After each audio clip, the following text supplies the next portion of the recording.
All right, everyone, welcome to Miles and Mindset. This is the Tour de France Femmes, avec Zwift edition. And what this is, Miles and Mindset is an educational series on mental performance training for athletes. And this series is through the lens of cycling's biggest event in the world, the Tour de France Femmes, avec Zwift. And I'm Rebecca Rush, one of your hosts, and here with Brent Bookwalter. We are both combined professional endurance athletes with over 50 years of experience on the world's most competitive stages. Brent is a former road pro cyclist racing in the Tour de France. I'm more of a dirt person, but together we've been on the biggest stages, and we have a lot of experience in the mindset that goes on behind and inside the minds of some of the best athletes in the world. So our goal is to share our personal and professional experiences, really to empower athletes of all levels to thrive by tapping into the power of your mind. So this is a culmination of science and experience, real life elite racing, and how to train your mindset. Brent also has a master's in sports performance psychology, and I have training as a mental health specialist and practical experience in athlete mentorship and peer support. So Brent is fresh off Tour de France for the men coverage as a professional commentator for NBC. So we thought, why not get together and do some actual evaluation of what goes on in the mindset of the athletes at the Tour de France Femmes. This is not race coverage. This is actually looking inside the mind, inside the teams, and really giving you a look of what these athletes are going through, in hopes that you can take some of these tools really into your own life, on your own rides and in your own runs. So we have the pleasure of having kind of the inside scoop from some of the friends on the ground. And so we'll be getting daily updates from them. We'll be doing a daily kind of talking about the psychology of the race. So we're going to break it down, the challenges, the tools that some of the athletes are using. And like I said, this is not just for the world's best athletes. This is for you. So Brent, welcome to the first edition of Miles and Mindset, Tour de France Femme edition. Thanks for doing this with me. We kind of threw this against the wall. This was a really last minute decision to kind of do this. And I was inspired by the coverage that you were putting out during the Tour de France for men, not on NBC, but in your own private YouTube. You were talking about the psychology of the race, and I thought it was really cool. So I gathered you in. I'm like, let's do this together for the women's race. So thanks for being game and being here with me. Thanks, Rebecca. Yeah, well, so nicely said, an intro there. And I'm happy to carry a little momentum out of the men's tour. I really enjoyed connecting my experience racing the men's Tour de France, the race that was actually happening. And then, like you said, this whole world of mindset, mental performance, how that contributes to our lives as performers. And that is not just for sport. It's also, like you said, any level of sport, but also outside of sport. I think the Tour de France, whether it's the men or the women, this is the ultimate sort of example and proving ground for so much psychology, also, of course, physiology, for technology. But I think the mental side of it gets some of the least maybe attention in media. So yeah, like you said, we're not going to be doing play-by-play, entertainment highlights here. We'll probably include some of that too. But yeah, definitely excited to connect those dots and really highlight these athletes too. I think, yeah, the Tour de France, men's or women's, this is world-class professionalism at its best. And again, it's just, there's so much just right on the surface that just has wow factor in terms of how the athletes move through the race, from their preparation to their support teams to persevering through challenge, the crashes, the defeats, the comebacks. And then obviously the glorious images we see, like we saw today of our first winner, Lorena Wiebes, first yellow jersey. So much excitement for it. And I'm looking forward to the chance to connect the mental side of the sport and share that with a wider audience. Yeah, so what we're doing, we're going to pick a few moments, a few inside stories, some of the behind the scenes stuff, and talk a little bit about the psychology of what's going on there for the athletes. And we'll be doing this every day. A little bit of background. This is only the 5th year of the Tour de France Femmes of avec Zwift, the women's tour. Whereas in comparison, the men's tour is on year 113. And so in just 5 short years, it's really become, for women's cycling, the pinnacle event, and so much exposure. And it's been amazing to see the growth in 5 years of support of the athletes, of the level of racing. It's actually really exciting. So stage one did not disappoint for me.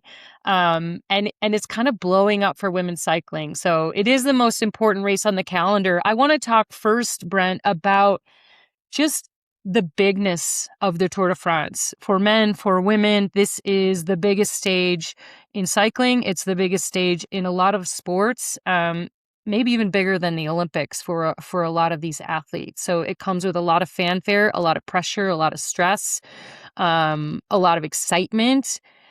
What do you take from kind of being on that big of a stage? Like, what is the stress level like?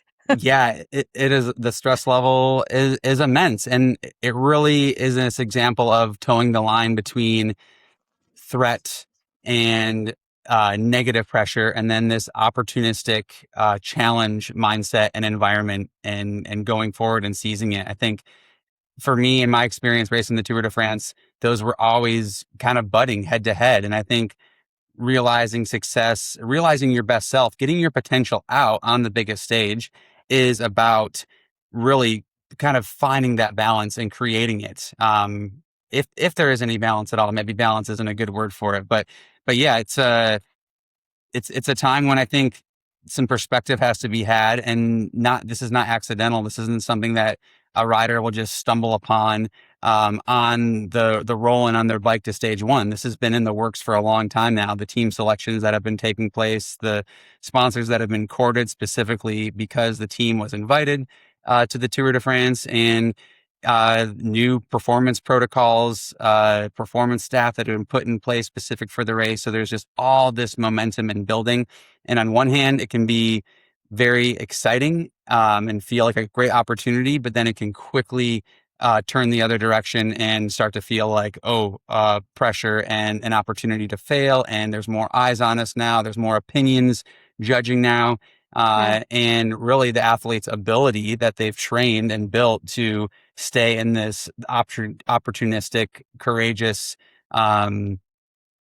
orientation of their motivation and perspective is going to be hugely influential in how they get off on stage one. And I think that's one of the reasons historically we also see so many crashes and so much drama unfold on stage one. And today was no different in that there were, of course, crashes and drama right from the start. So let's go back for a second and maybe, how did we come together? So we have the pleasure of being on part of a performance team with Dr. Alan Lim, and for a rider, Caroline Resin, our first year at the Tour de France. Do you want to give a little bit of background on that team and your role with Caroline? Yes, I'd love to. Yeah. So as you said, you and I are both fortunate enough to have been looped into this performance team for Caroline Resin with Dr. Alan Lim. And this is the model of performance team that, I encourage any athlete that I work with as a mental performance coach to essentially build. This is people from different arenas and walks of life and areas of performance that Caroline and Alan have assembled to support all aspects of performance and well-being. And it's been really inspiring to be along for this ride. We've been working with Caroline as she's prepared for her first Tour de France, and progressed and developed, and really been on a fast track for development, as many women in this pro peloton are. As you said, only 5 years this version of the women's Tour de France has been around. So yeah, anyone there is essentially on this fast track to this level. And the support team that we've been a part of, I think, is a great example of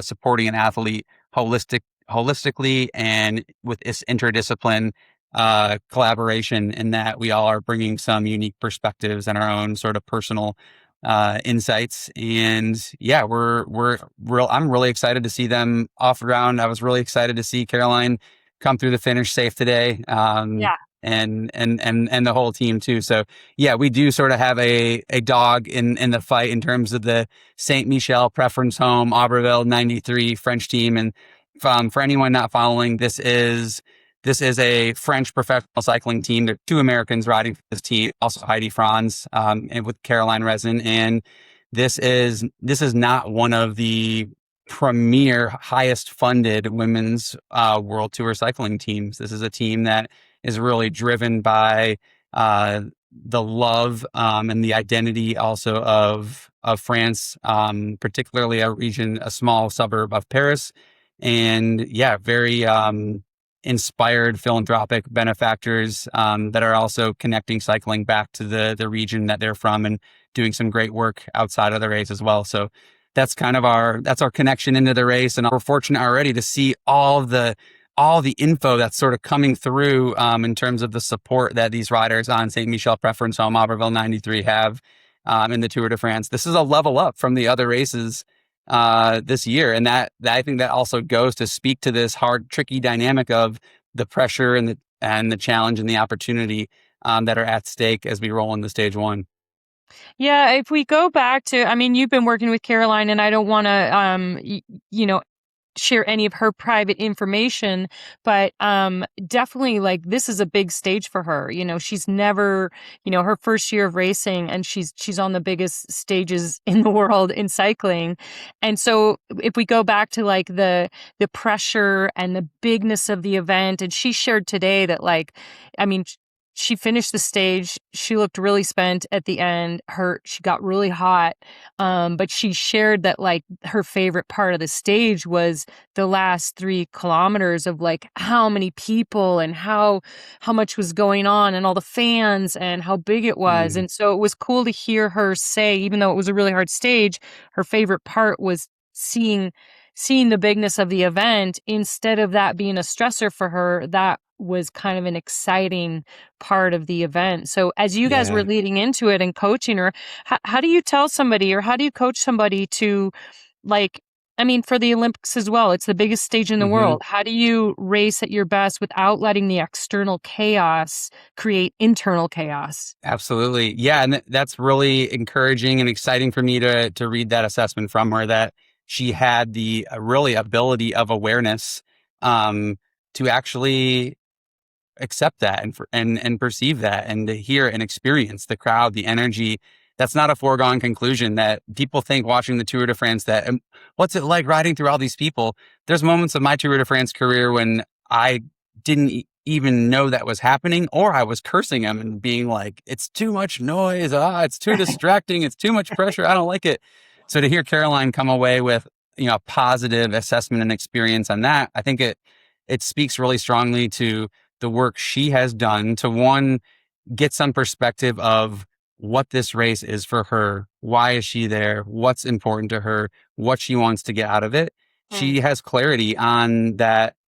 It's not do or die, win a stage or fail at this race. Like you said, it's her first Tour de France, Yeah. and her first year racing full-time professionally. So that perspective, I think, really sets the stage. And then that quickly rolls into this basic, but such important ability, of mindfulness and awareness that she exercises. And this is something that we train and work on. And, there's not a day in a training session that doesn't go by without that being a center stage part of it. So really, really strong start for her there.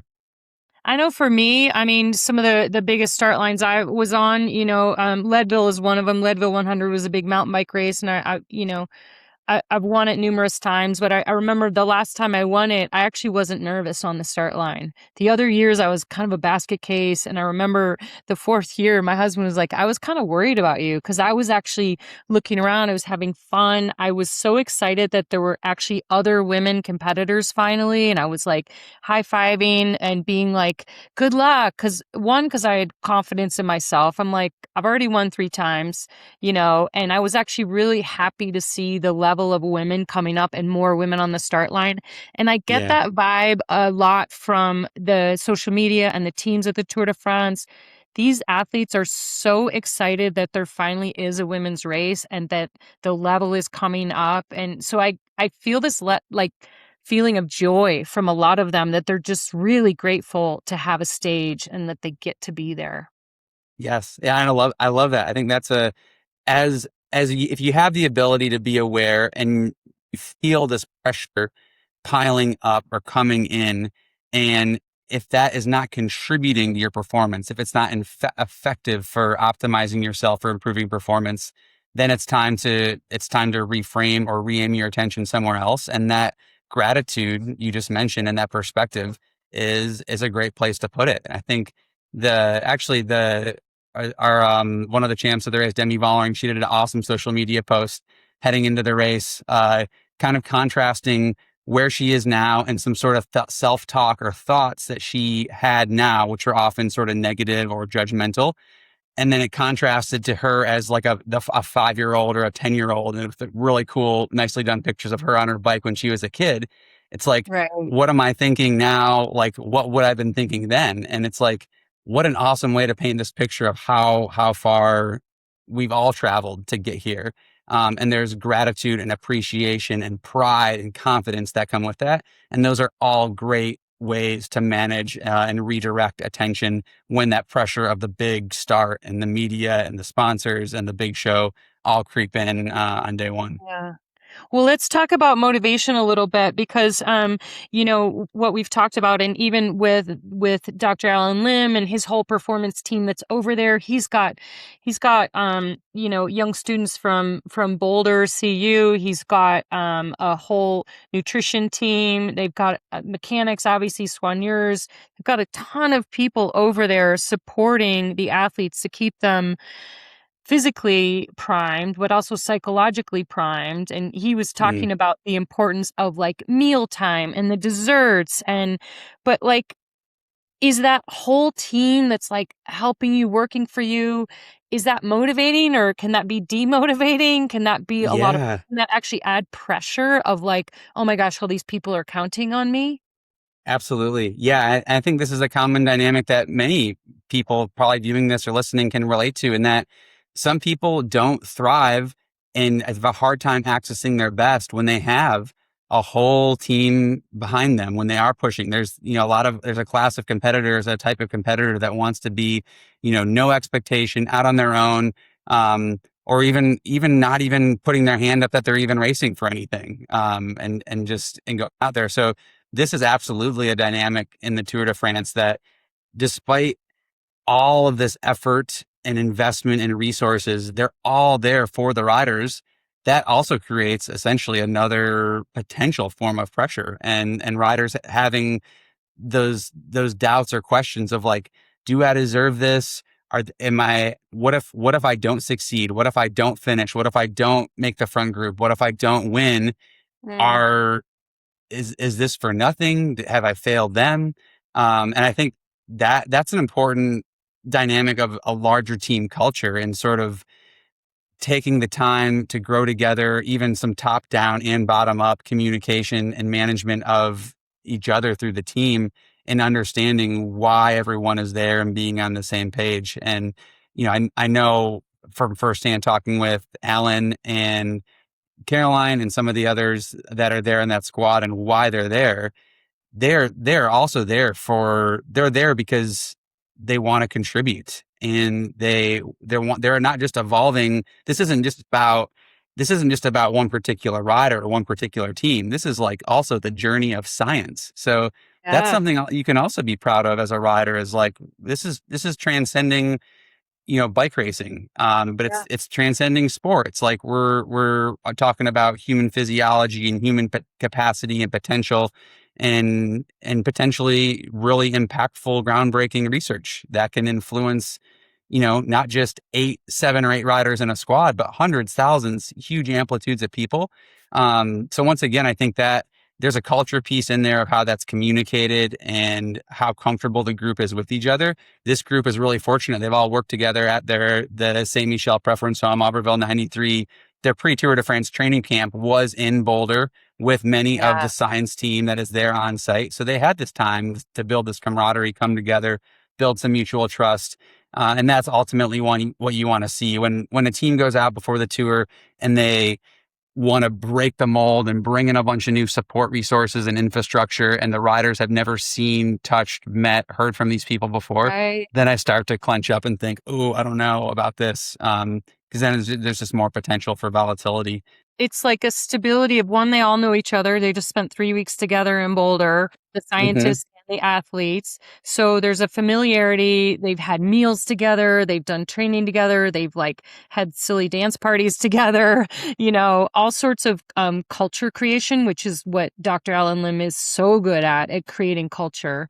But the second thing that you talked about, and this goes back to, I remember when I was doing a lot of the Red Bull performance testing and doing all sorts of like hooked up to all sorts of machines. And they're trying to like, the scientists loved having us as these kind of guinea pigs to be able to grow their careers. And it was really eye-opening for me to see how much they loved doing it too, and how much they were so excited to have us as sort of the human model to actually push their careers forward. So it's a really good Yeah, point that everyone's there because they love what they're doing and they want to expand cycling, they want to expand performance. And if that comes across from the team that they love what they're doing, then mm-hmm. suddenly the athlete doesn't feel like they're being a burden and that's where Bijou and all those, they create this festive atmosphere. They love making the food. Yeah, They're not like, oh, I have to clean these water bottles. There's such a culture that everyone there is loving what they're doing. And I think that is so critical to make the shared athlete purpose. feel comfortable. Yeah, Yeah. it's a very shared purpose. Exactly. That's Mm-hmm. the quick way of saying it. Um, let's jump to so empowering culture, that's amazing. The psychology of like keeping the athletes happy, it is so huge. I'm curious, so let's go to a couple spots within the stage.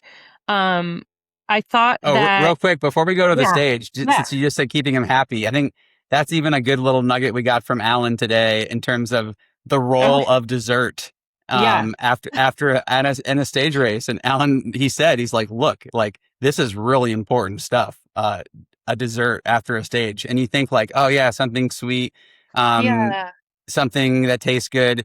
Not Alan takes so much pride in this. It is about something that tastes good, that there's some joy, there's some pleasure in there. Also, from Alan's perspective, it's also always beautiful. Like it's always like yeah, colorful and there's like stuff going on. But Alan's other point was like, ooh, and from a performance aspect, where I'm also sneaking in more carbs into their system. right. Which I loved it too, that synergy of like the carb nutrition science with like this more encompassing like emotional well-being and flourishing aspect of like, yeah, feeding some joy and like as the old school Euros would say, like a bit of morale. Yeah, really powerful and nice depiction of that. Well, it's like everything has like a psychosocial, Mm-hmm. biological, it's all intertwined. Even dessert, is Yep. intertwined into how people are feeling physically, emotionally. And, even a tiny thing like that seems like a detail. It is a detail. And if every detail is taking into effect the physiology and the psychology and the culture, then all of a sudden, that's what makes a team really great and Yeah. really fun place to be. That's going to ultimately bring out the best performance in everybody, which is what we're talking about here. What was your take on the stage? It seemed like a really hard stage. It looks so hard. And yeah, I gotta say, like as a fan, looking at the profile for the women's Tour de France this year, it was kind of like this ouch, sort of like Mhm. there's no flat roads here, and they really just threw it at him in terms of there's a lot of really challenging dynamic terrain right from the start all the way through.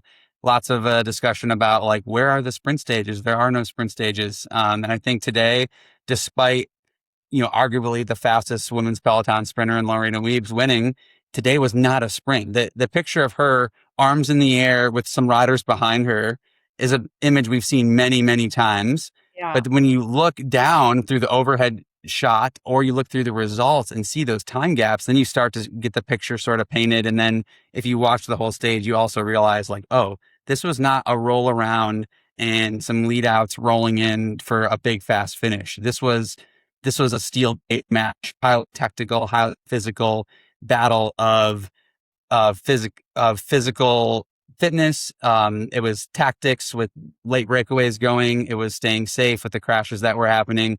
And it was ultimately like some timing and some instinct of wells and to when to make those moves. And ultimately from Lorena Wiebes, like so much motivation showing through in that. And that she said herself before the stage, ooh, I'm not so confident. This is kind of hanging in the balance of like, can I be there or not? And then you look at the riders that she's finishing with on the same time, they're all GC riders.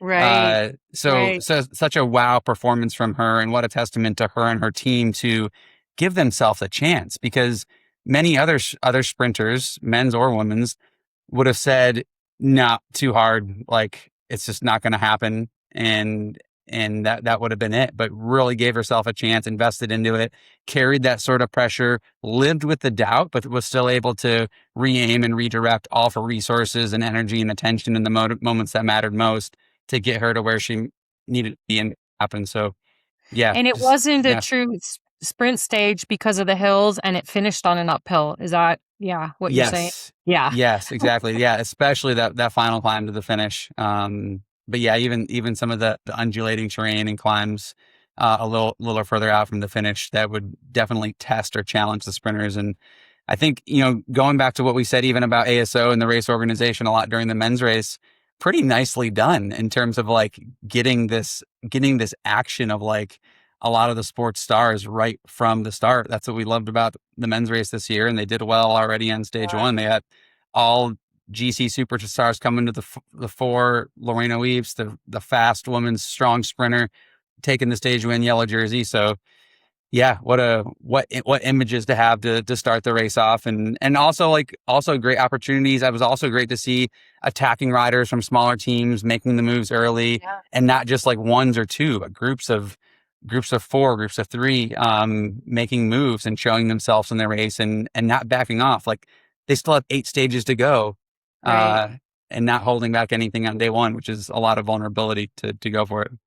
Yeah, I loved seeing Lorena Wiebes. I loved hearing that in her post-race interview that she was a little not confident about this stage, and you're like, "Are you kidding me?" And I mean, it's refreshing to hear that, the best in the world have It's their still doubt. doubts and Hmm. are kind of like, "Ooh, I don't know." But then still being able to go for it, being there when it mattered. And then I was, when I was watching it, also for her to have the patience to wait for the sprint. How do you know like when to wait and when to go? Because yeah, she could have gone too early and blown it, and then we would have all said, "Oh, she went too early." So how do you know like when to go and be aggressive and when to wait and be patient? Absolutely. And that's this ability of these athletes, world-class performers, to be toggling between these clutch and flow states of performance. There's moments where it serves them to let it happen. And then there's moments when they have to really make it happen.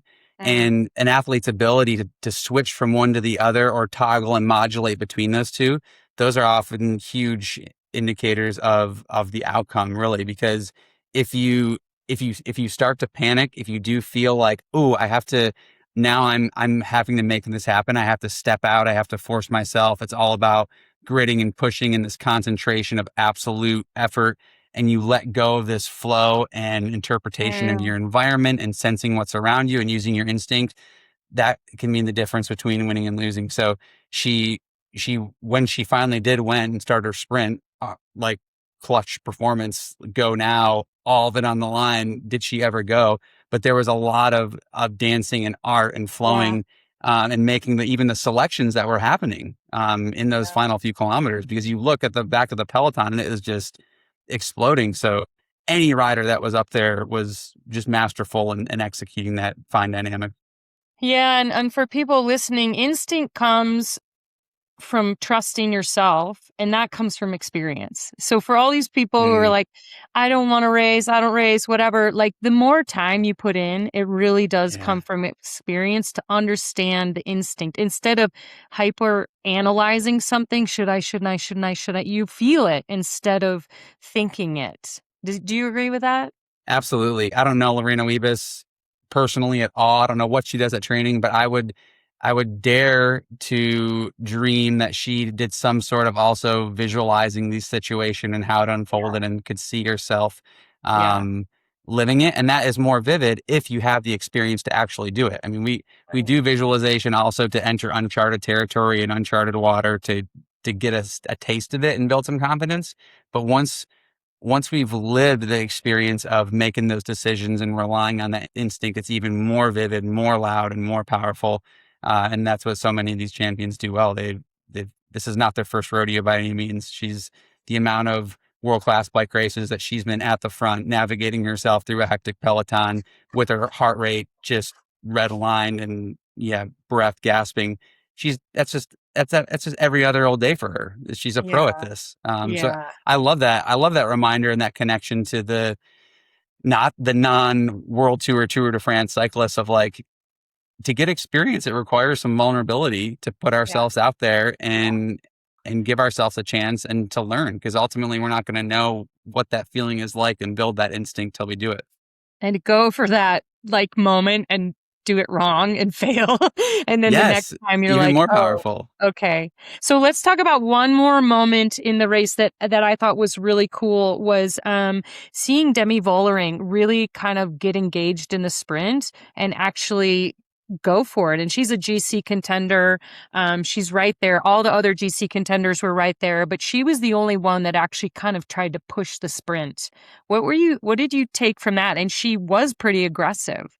What's your and take on and and she was justly rewarded for it. Third place, grabbed the time bonus. Um, so an actual tangible outcome, positive result in that bonus. But I think even more powerful than that is seeing her ride that way, seeing her ride aggressively and opportunistically. You can't do that if you're feeling pressure. If you come into the race and everyone's saying, you have to win, your teammates are demanding that you win, if you're onboarding huge amounts of all those other people's opinions and pressure and expectation, that also circuits some of that instinct that we just talked about.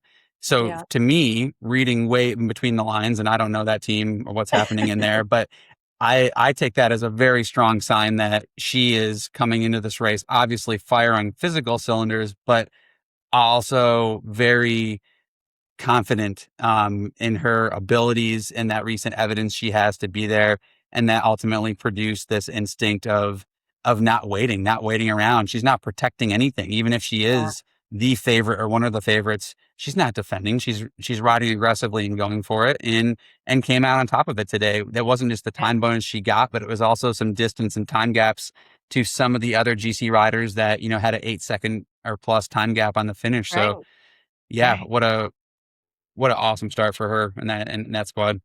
I loved seeing that. It was really aggressive and I was just kind of like, "Whoa, yeah." And like you said, you know, a few seconds here, a few seconds there. 2 years ago, she was second place to Kasia Wadoma Finney by 4 seconds. And so 4 seconds Yes. is what she gained today. And so, yeah, I really liked I seeing love that. it. No, that resonates loudly when way back when we won the Tour de France with Cadel Evans, that was very much the mentality he had as well, because he had lost the tour by less than 5 seconds before as well. Right. So Right. it was really a matter of like, we're not leaving any seconds on the table anywhere because we don't know what's going to happen. So it's great to see, Demi off to a shooting start and in such a strong position. It's going to be Every a second great race. counts.